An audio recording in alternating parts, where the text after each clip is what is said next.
Listo. Bueno, cordial saludo para todos. Mucho gusto, mi nombre es Linda Ximena Ñáñez, soy estudiante de Negocios Internacionales de la Universidad Nacional Abierta y a Distancia. En este momento, junto con el compañero, el cual se va a presentar.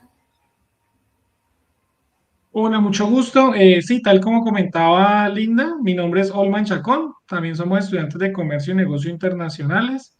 Y pues vamos a dar a continuación lo que es la explicación de la presentación. Así es, bueno, en esta oportunidad vamos a hablar acerca de lo que han sido las crisis económicas mundiales del siglo XX y del siglo XXI. Veremos sobre algunas de las crisis más importantes que han impactado al mundo desde esa época. La idea es entender por qué ocurrieron, qué efectos tuvieron y qué tipo de crisis fueron. Exacto, vamos a explicar de forma sencilla, pero sin perder en este caso el hilo y el rigor de la información, porque al final estas crisis han venido moldeando de forma global lo que conocemos hoy en día, lo que es la economía. Así es. Comenzaremos con la crisis de 1929, la cual es titulada La Gran Depreciación. Esta crisis nació en el estallido de una burbuja especulativa en la bolsa de Estados Unidos. Para ese momento había exceso de créditos, poca regulación y una economía donde se producía más de lo que se podía consumir, es decir, que había alta oferta y una baja demanda. Es correcto, tal como lo comenta Linda, eso provocó el colapso de miles de bancos y empresas en su momento, el desempleo llegó a niveles históricos y el comercio mundial se desplomó a raíz de esta gran depresión. Fue una crisis bancaria y bursátil. Y políticamente Estados Unidos reaccionó con el famoso New Deal, que aumentó gasto público y reguló el sistema financiero. Este fue el inicio de una intervención estatal mucho más activa. Es correcto. Ahora vamos a pasar a lo que es de pronto la crisis del petróleo. Esta estuvo alrededor de los años 1973 y 1979. Y pues esta crisis del petróleo luego llegó, como lo comentaba, no fueron cambiarias, fiscales ni bancarias, sino sobre tema de crisis energéticos. La OPEP, que es la Organización de Países Exportadores de Petróleo, redujo la oferta de este preciado líquido, por decirlo de esa manera, el petróleo por tensiones geopolíticas. Entonces, ahí ya podemos ver cómo se desencadena el asunto. Y de hecho, como consecuencia, los precios se dispararon. Las industrias se frenaron y surgió un fenómeno muy complicado, que fue la estanflación. Estamos hablando de una inflación con recesión al mismo tiempo. Tiempos difíciles, ¿no, Linda? Ahí donde Definitivamente. podemos, sí, las potencias respondieron con políticas monetarias muy estrictas para frenar la inflación, lo que usualmente sucede cuando tenemos de pronto estos temas caóticos, y lo que llevó a cambios profundos en las políticas económicas de los años 80. Bueno, luego venimos con la crisis de la deuda latinoamericana. Después de esto, los países se habían endeudado fuertemente en los años 70, pero cuando Estados Unidos subió la tasa de interés, la deuda se volvió impagable definitivamente. Esto fue en 1982. Entonces, esto genera devaluaciones, recesiones y presión fiscales enormes, pues al tener esta presión casi económica al 100%, por eso se clasificó como una de las crisis fiscales y cambiarias más fuertes de su momento. Así es. Vemos que la respuesta incluye intervención del Fondo Monetario Internacional y programa de ajuste estructural de la economía de la región. Vaya tiempo para la... Sí, fuertes, fuertes tiempos.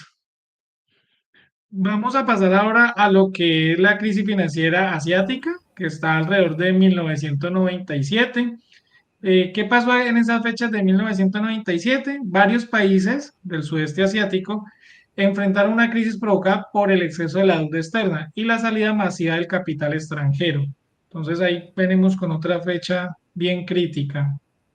Sí, de hecho esta crisis fue llamada la crisis financiera asiática de 1997, la cual tuvo como efecto económico que las monedas se devaluaran más de un 50%, y muchos bancos quebraron.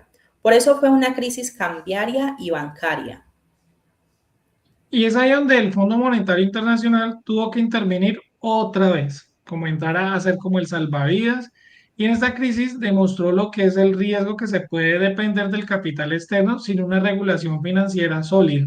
Entonces, ahí entramos como a tocar esos temas de lo que es el tema de la regulación, tener todo el tema bien consolidado.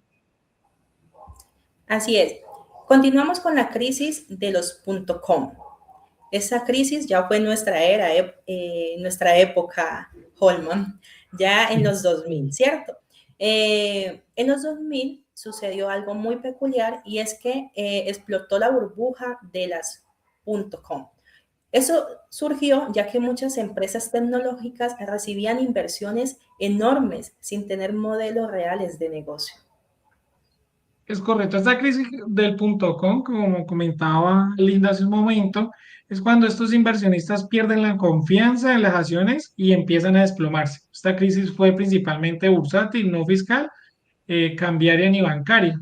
Fue más bursátil porque entonces las personas que empiezan a invertir generan esa desconfianza, empiezan entonces a desplomarse las acciones y pues ahí se desprende todo el tema de esa crisis. Así es. Ahora vamos a tocar una crisis que va sobre esa misma línea de tiempo, que es la crisis financiera global, alrededor del 2008. La crisis del 2008 es una de las más recordadas. Los que estuvimos por esa época se originó por préstamos hipotecarios de alto riesgo derivados de financieros y una desregulación excesiva, que en algunas películas aparecen. Entonces ahí vemos todo el tema de la hipoteca. De hecho, el sistema bancario colapsó y la economía mundial entró en una recesión profunda. Fue una crisis bancaria con un impacto fiscal por los rescates. Entonces, ahí podemos también, a partir de esa crisis, surgir nuevas regulaciones o surgen nuevas regulaciones y políticas monetarias expansivas, como la flexibilidad cuantitativa, donde el Banco Central crea dinero para comprar activos como bonos y otros y empieza a inyectar liquidez, reduciendo tasas de interés a largo plazo y estimulando la economía cuando las tasas cortas están cerca de cero. Entonces, el objetivo inicial es aumentar la oferta monetaria para fomentar el crédito, la inversión y el crecimiento. Es todo un juego de ajedrez, ¿cierto, Linda? Definitivamente. Luego, como séptima crisis crucial en en esta época, como en esta era del siglo XXI, perdón, viene la crisis de la deuda europea. Esto surgió más o menos entre el 2010 y el 2013. Dice que para ese momento países como Grecia, España, Italia tenían niveles de endeudamiento o de deudas insostenibles y sistemas bancarios totalmente frágiles. Es correcto. Fue una crisis fiscal y bancaria que recordamos dentro de esas fechas. Y ahí llega un personaje muy importante, que es la Unión Europea, intervino como un rescate y empieza a generar programas de austeridad muy fuertes como pues para levantar esa crisis que estaba sucediendo. De hecho, aquí el Banco Europeo tuvo que cambiar su estrategia y comprar bonos para evitar el colapso del euro. Es correcto. Entonces, dentro de todas estas crisis, vemos que hay personajes muy activos que entran como a hacer los salvavidas, a hacer cambios dentro de las regulaciones y hacer esos ajustes. Como hablamos hace un momento, toda una estrategia de ajedrez. ¿Y qué Ahora tal te venimos con parece una esta crisis. crisis? ¿Cómo? ¿Qué tal te parece esta crisis? La crisis número 8, la crisis de Crisis, nuestra bien. Hace poquito pasamos por la crisis, la hace famosa poquito crisis pasamos por del esta crisis. COVID-19. Finalmente, la crisis del COVID-19 no fue una crisis fiscal como las que hemos visto anteriormente, ni cambiaria ni bancaria en su origen, sino una crisis sanitaria global. Creo que todos los que estamos viendo esta presentación pasamos por ahí. Así es. Y cabe recalcar que aunque no fue una crisis sanitaria, sus efectos causaron la parálisis económica que a su vez generó caída del Producto Interno Bruto, desempleo y disrupciones en la cadena de suministro y un montón de situaciones que llevaron a la caída de la economía mundial. Es correcto, ahí es donde vienen los gobiernos como a intervenir, su respuesta con políticas monetarias, hacen en este caso temas fiscales gigantescos, incluyendo ayudas directas, subsidios y tasas de interés a muy bajo precio. Ahí también pudimos notar cómo en este caso algunos bancos lo que decidieron fue hacer como el congelamiento de la deuda de los clientes, pues para que la tasa de interés no se los fuera a absorber. Y como lo comentaste un momento, Linda, más que una crisis bancaria de su momento, fue esta crisis sanitaria, pero pues que a la final impacta la economía de uno o muchos países. En el caso fueron casi la mayoría y algunos países hoy en día todavía se siguen recuperando de ese golpe. Sí, definitivamente. Bueno, luego de haber visto estas 8 crisis principales o fundamentales que han ocurrido desde el siglo XX hasta el siglo XXI, como vemos, pues cada una de estas crisis tiene sus causas distintas, pero todas estas nos dan un ejemplo y un aprendizaje, ya que algunas nacen en el mercado financiero, otras por decisiones políticas o eventos externos. Es correcto. Y entender de pronto estas crisis nos ayuda a ver cómo las políticas económicas pueden tanto prevenir como agravar los problemas, porque pues vemos que hacen unos ajustes a corto o mediano plazo, pero a futuro se empiezan a ver como la secuela de esas decisiones que se toman de forma inmediata. Lo importante de todo esto, de la historia, es tratar de entenderla y evitar que se repitan estos errores a futuras crisis que se lleguen nuevamente a presentar. Bueno, agradecemos porque nos han visto hasta este momento. Estas han sido las principales crisis del siglo XX, siglo XXI, y las cuales han sido presentadas por mi compañero Holman y por mi persona, Linda Ximena Ñáñez. Esperamos de que hayan podido comprenderla y que sea de gran provecho para sus conocimientos. Hasta la próxima. Vale, muchas, vale, gracias, se cuidan.